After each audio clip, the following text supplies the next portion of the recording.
अस्सलाम वालेकुम, कैसे हैं आप सब। आई होप के सब ठीक होंगे। अल्हम्दुलिल्लाह मैं भी बिल्कुल ठीक हूँ। यहाँ पर जी हमारी सुबह का आगाज़ हो चुका था और सारे काम जो थे वो स्टार्ट हो चुके थे, तो मैंने कर दिया था अपने व्लॉग का स्टार्ट। यहाँ पर मैंने ली थी प्याज और सोचा कि क्यों ना आप लोगों के साथ भी ये टिप शेयर कर दूँ कि जब भी आप लोग भी प्याज लेते हैं या आलू लेते हैं तो जो पहले वाली प्याज होती है ना, उसको किसी अलग टोकरी में निकाल लिया करें और उसके बाद जो है वो फिर न्यू प्याज उसमें डाल दिया करें, क्योंकि मौसम ऐसा है और हमारी जो सब्ज़ी है ना वो जल्दी ख़राब होना शुरू हो जाती है। तो इस तरीके से जो है प्याज अलग से निकाल के उसको ऊपर रख दें और पहले ये वाली प्याज यूज़ करें और बाद में जो न्यू ली है उसको यूज़ करें। यहाँ पर मैं बना रही थी आज पुलाव, मटन पुलाव।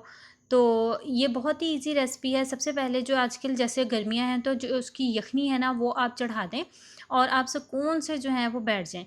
अगर तो प्रेशर कुकर में बनाएँगी फिर तो बहुत ही ईज़ी है, फिर तो थोड़ी देर का काम है। और अगर आप लोग जो है वैसे ही पतीली में बनाती हैं तो आप लोग जो है वो इस तरीके से सारे मसाले डाल के रख दें। मैंने मसाले साइड पे जो है वो मेंशन कर दिए थे।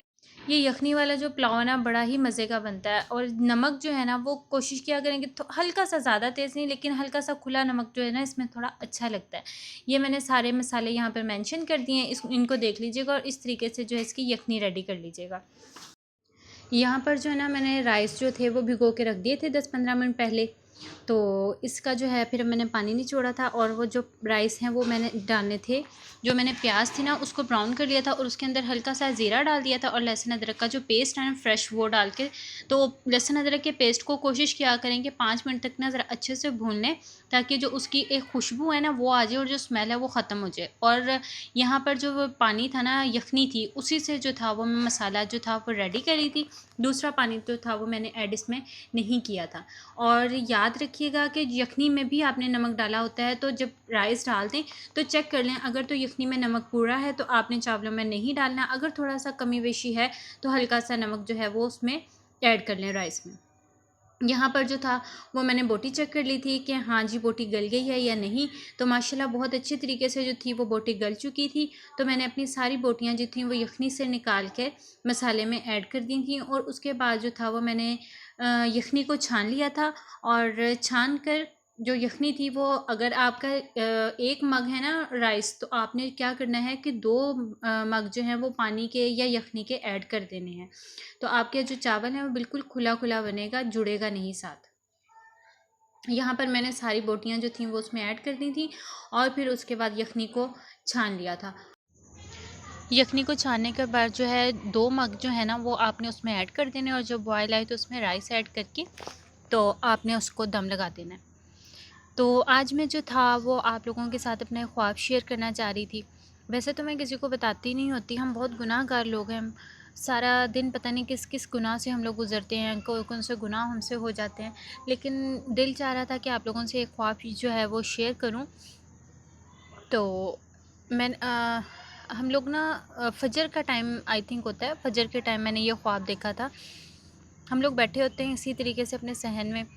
तो दूर आसमान की तरफ से ना मेरा पीछा होता है, उसकी तरफ कमर होती है, वहाँ से ना मुझे अचानक से रोशनी जो है ना वो बहुत ज़्यादा चमक होती है कि मुझे पता लगता है कि अच्छा पीछे जो है ना काफ़ी ज़्यादा आसमान पर चमक हुई है। तो मैं मुड़कर देखती हूँ तो वहाँ से जो है ना अचानक से बादलों में से एक रोशनी जो है वो निकल रही होती है और सफ़ेद रंग से ना एक बाकायदा, जैसे मुशाबत में दूंगी बग्गी से, इस तरह की बग्गी होती है और उसके अंदर जो है ना सफ़ेद पग में कोई बैठा होता है।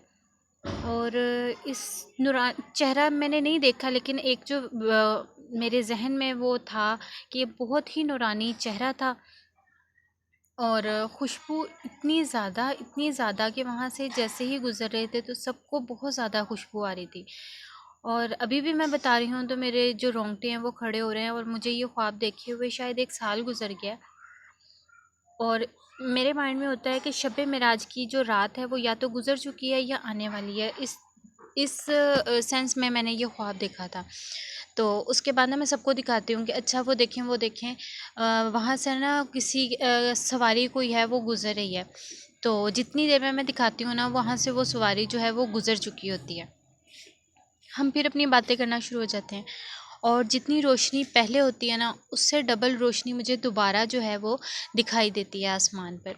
और फिर से दोबारा से जो है वही सवारी जो है वहाँ से गुज़र रही होती है। और उस टाइम जो है ना मैं वाक़ई पता नहीं रो रही होती हूँ या हँस रही होती हूँ, खुश होती हूँ। वो फीलिंग्स शायद मैं आप लोगों के साथ बयान कर भी ना सकूँ। मुझे वो बताना ही ना आए कि मैं उस टाइम किस तरह की फ़ीलिंग में थी। मैं अभी भी आप लोगों को बता रही हूँ ना, तो वही सारा जो सीन है ना वो मेरी आँखों के सामने से गुज़र रहा है।